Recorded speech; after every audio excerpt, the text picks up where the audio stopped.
मंगळवेढा शहर अवैध धंदे चालकांचं माहेरघर झालं असून बिनदिक्कतपणे मटका पत्त्यांचं क्लब अवैध गुटखा चालू असल्यानं शहरात पोलिसांचा धाक राहिलाय की नाही असा प्रश्न उपस्थित होऊ लागलाय. दरम्यान डीवायएसपी दर्जाचे अधिकारी असून येथे खुलेआमपणे सुरू आहे असं नागरिकांच्या निदर्शनाला येते. कोल्हापूर परिक्षेत्राचे विशेष पोलीस महानिरीक्षक सुनील फुलारी यांनीच आता लक्ष घालून अवैध धंदे हद्दपार करावेत अशी मागणी केली जाते. तालुका मागील अनेक दिवसांपासून अवैध वाळूसाठी चर्चेत आलाय.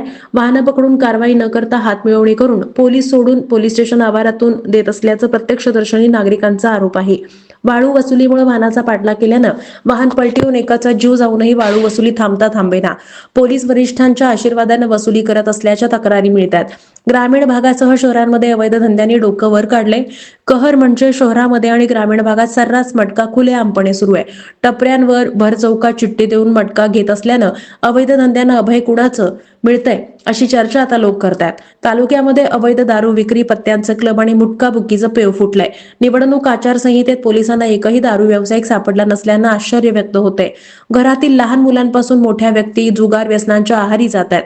परिस्थिती बदलत चालली आहे. शहरांमध्ये पानटपरी चौकात सर्रासपणे चिठ्ठी देऊन मटका जुगार सुरू होत आहे. ग्रामीण भागातही चित्र पाहायला मिळतंय.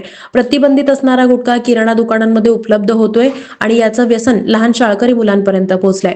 पोलीस प्रशासनाचे वचक नसल्यानं अवैध धंदे चालकांवर बिनदिक्कतपणे ही व्यवसाय करण्याची एक चांगली सुवर्ण संधीच आल्याचं बोललं जातंय. प्रशासनानं वेळीच याकडे लक्ष द्यायला हवं. डीवायएसपी अधिकाऱ्यांनी कार्यभार घेतल्यापासून अवैध व्यवसायांवर पथकाद्वारे कारवाई केली नसल्याचा सूर नागरिकांचा आहे. तत्कालीन डीवायएसपी राजश्री पाटील यांनी पथकं तयार करून दोन्ही तालुक्यात कारवाई करून अंकुश ठेवण्याचा प्रयत्न केला होता. अधिवेशनात प्रश्न मांडून संबंधितांच्या चौकशीची मागणी केली होती. पण आता हे सगळं खुलेआमपणे का सुरू होतंय असा प्रश्न अधिवेशनात मांडला का जात नाही असा सवाल सुज्ञ नागरिक करतात. मटका पत्त्याचे क्लब, अवैध गुटखा, नवनियुक्त लोकप्रतिनिधी, तालुक्यांमध्ये अवैध दारू विक्री, पत्त्याचे क्लब, गुटखा, मावा बुकीचं पेव फुटलंय. या गंभीर बाबीकडे लक्ष देणार का, याकडे तालुक्याचे लक्ष देणार का अशी चर्चा सामान्य लोक करत आहेत.